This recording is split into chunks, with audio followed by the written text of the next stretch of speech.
lebih dari sepertiga keseluruhan hartanya, wajib dilanggar. Laksanakan maksimal sepertiga, karena Nabi mengatakan wathuluth kathir, maksimal berwasiat itu sepertiga, tidak boleh lebih. Apalagi kalau seluruh harta tidak boleh.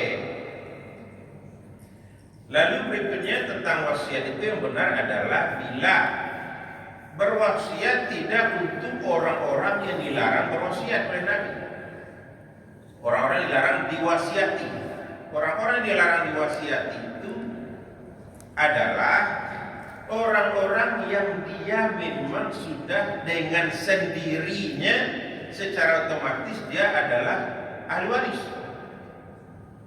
Siapa yang ahli waris kita? Anak kita, istri kita, itu ahli waris itu. Tapi kalau cucu enggak.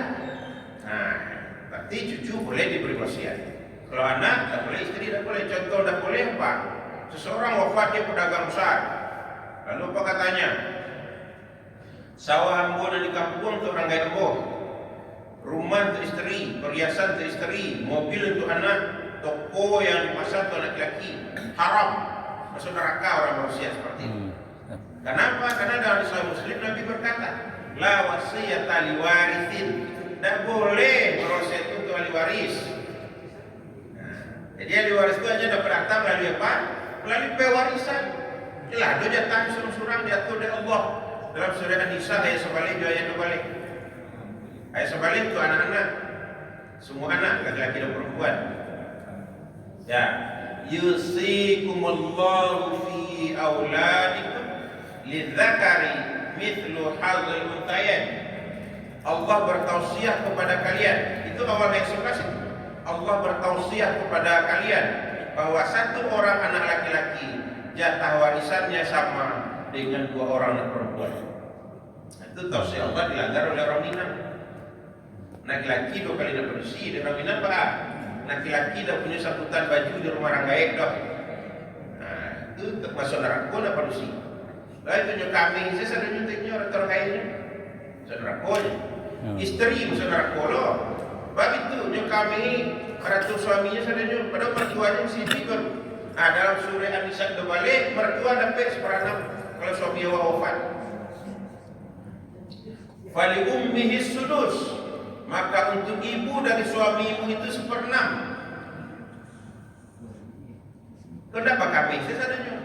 Untuk awak jual nasi, orang kaya suami masih duit, tidak dipedulikan dong. Misalnya awak. Jadi warisan itu wajib kita hati-hati, sudah detail Bapak Ibu. Tidak ada satu aturan pun dalam agama Islam yang rinci sekali kecuali masalah warisan. Dalam Quran itu.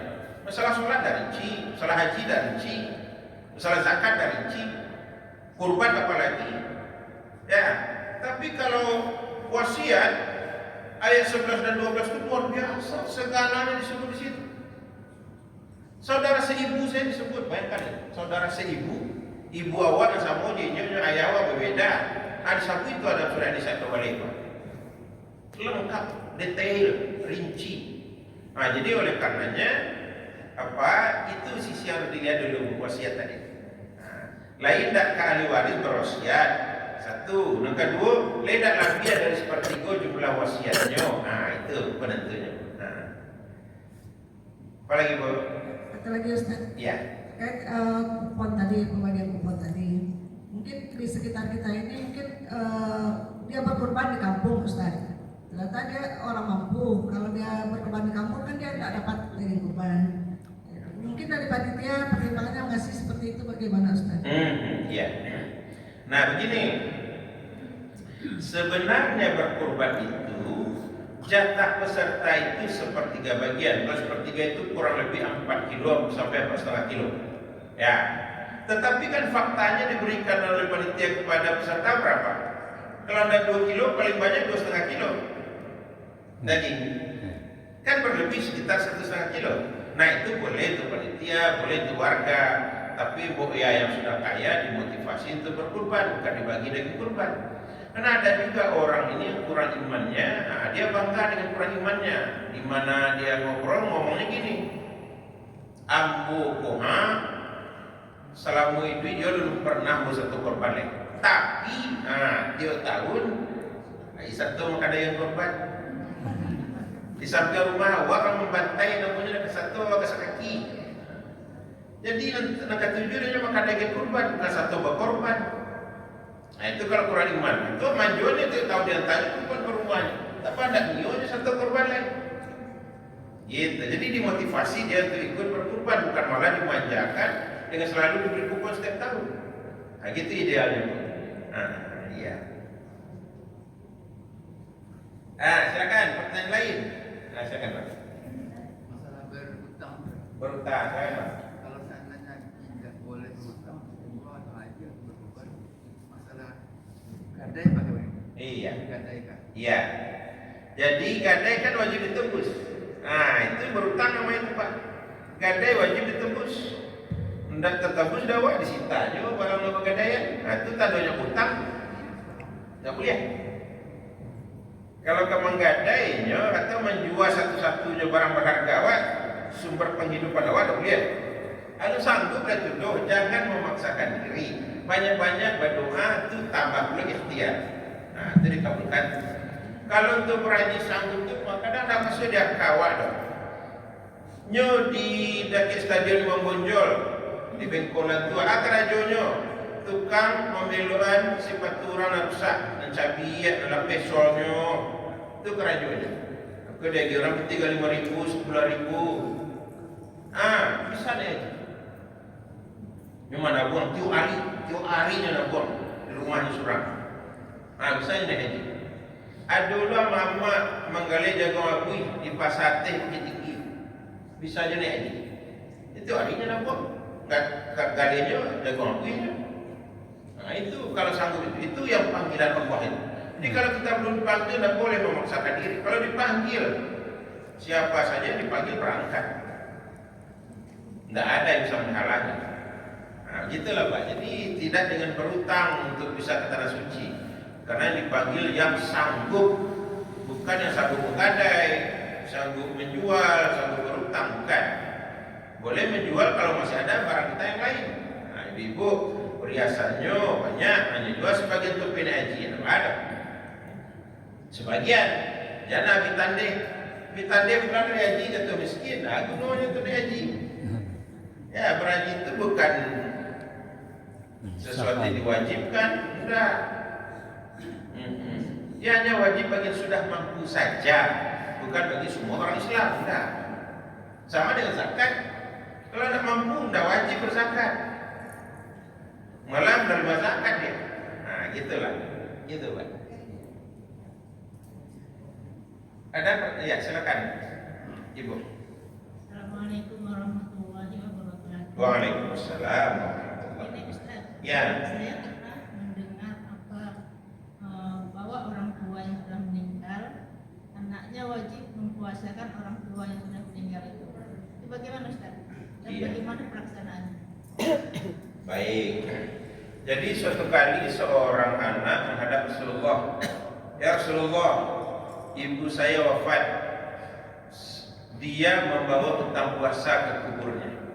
Apakah boleh saya menggantikan puasanya Rasulullah? Naam. Ya, boleh. Apakah sampai pahalanya kepada beliau Rasulullah? Naam. Ya, sampai. Nah, itu berarti apa? Utang puasa orang tua ditunaikan oleh anaknya.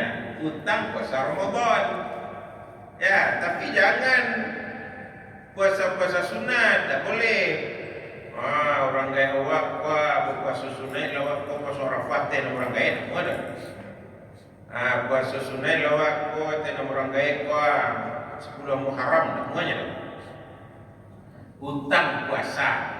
Utang yang kita lunasi kan adalah tadi yang sore Anissa itu boleh mimba diwasiyati yusa biha au dain, kata hutangnya. Ya terlunasi hutangnya.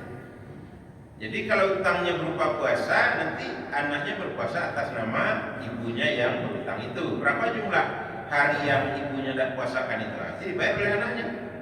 Gitu. Jadi sampai pahala kepada beliau karena itu adalah hutang beliau yang dilunasi oleh si anak. Dua macam pahalanya. Pahala telah lunas hutangnya dan pahala bagi si anak yang membantu melunasi hutangnya. Nah gitu. Pelaksanaannya Ustaz apa nih? Pelaksanaannya biasa saja. Misalnya kita mau menggantikan puasanya besok, lalu kita mau bersahur. Ketika akan bersahur pasang niat, ya Allah, saya mau berpuasa besok mengganti utang puasa Ramadan ibu kandung saya lillahi ta'ala. Sudah, gitu aja. Laksanakan. Itu saja itu. Sepanjang tahun itu Ustaz. Tergantung berapa jumlah utangnya. Orang tua kita kan ada meninggal. Terus dalam setiap tahun kita mempuasakan orang tua kita gitu Ustaz. Yang kita tunaikan yang kita tahu saja kok. Yang kita tahu berapa hari utang puasanya. Nah gitu. Yang tidak tahu itu ada usaha. Puasa lebih dengan orang kaya, jangan ada utangnya, itu tidak boleh tidak. Berangkat dari praduga tidak boleh ibadah kepada. Ya, berangkat dari yakin. Nah, yakin bahwa sekian utangnya laksanakan, bayarkan. Nah gitu bu. Jadi jangan apa yang tidak utang dan kita lunasi, yang wajib dilunasi utang. Kita jelas kita tahu persis dia berutang, baru kita lunasi. Kalau enggak ya jangan, ngapain. Gak ada itu, juga itu tidak boleh jadi landasan ibadah. Gitu bos. Harus yakin betul dia punya utang sekian. Masalah kita mau tunaikan dalam waktu dekat atau waktu yang agak lama terserah kita, kapan waktu senggang saja. Gitu. Gitu ya bu. Ya baik. Berikutnya silakan. Assalamualaikum warahmatullahi wabarakatuh. Waalaikumsalam warahmatullahi wabarakatuh. Pak Ustadz, saya mau tanya. Anak dan menantu kurang mampu, orang tua mampu mendaftarkan hajinya. Iya. Tetapi suatu saat dia itu hidupnya agak susah, uang daftar haji itu diambil oleh mereka gitu loh, tanpa setahu orang tua gitu. Bagaimana tuh Pak Ustadz ini?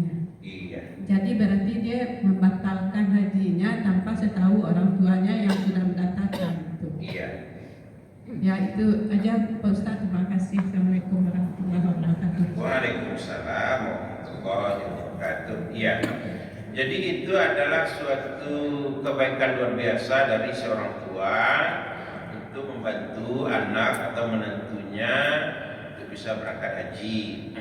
Ya. Persoalannya kenapa ditarik lagi? Karena orang tua lupa mengingatkan. Oh, mak mendaftarkan tuh haji, dan kalian tarik-tarik dananya oleh berang Tuhan ke kalian itu. Nah, ingatkan itu dari awal, di ultimatum dia, diwanti-wanti dia. Anak atau menantu kita daftarkan itu. Termasuk untuk berkurban, termasuk untuk umrah atau apapun itu yang membutuhkan dana, kita wanti-wanti dulu. Nah, kok kegunaannya itu aja kalian batalkan kok. Tidak rela mama itu kalian batalkan. Tetap ibadah pak, dan untuk tambahan modal usaha doa. Nah lupa mengingatkan itu, makanya dia tarik dananya. Apalagi kalau kurang iman itu haji ya, pak haji lah kayak selesai.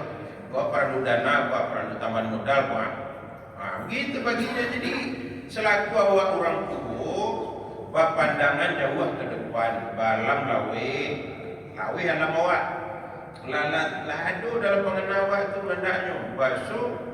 Kalau ikut TV-nya, habis itu kok didaftarkan tuh haji tarik dana beli uang. Lado dalam pikiran awak. Makanya dinginan. Kalau kalian tarik dana kau kalian jadi mendaftarkan kalian orang. Nah itu kecewa kayaknya itu. Itu nanti. Jadi kesalahan terletak pada diri awak awalnya. Nah lalu ikuti kesalahan itu dengan menarik dana. Gitu. Ya, jadi sama-sama salah keduanya. Salah pertama awak benar salah. Dakwah ingiannya. Kalau orang muda kan dunia itu masih di hatinya, Pak. Orang tua saya masih ada tak lagi. Mana orang muda. Dunia di hatinya. Piti pun sekian 2 juta apa tahun daftar. Wan al-wajib amin ya cilek. Hanya tarik dana temannya. Tapi kalau lo ingin dari awal, tak mau menarik dana. Ya, itu gunanya diinginkan dari awal. Kalau itulah terjadi, ya apa boleh buat? Tidak bisa diapa-apain lagi, dia putus. Lo silaturahim aja anaknya menantu gara-gara ditarik dana. Ya, memutus silaturahim saudara pulau.